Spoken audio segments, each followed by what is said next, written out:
how to fix Tekken 7 not opening, easy and quick. If you want to fix it, all you need to do, just go to settings and then here and go to update and security. Now just make sure your Windows is updated. If it's not, just install the last update, and that's it.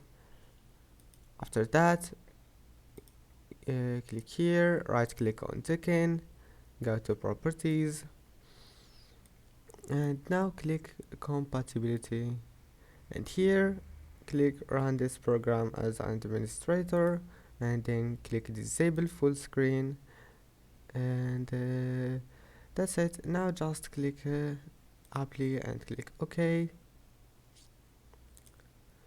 and that's it.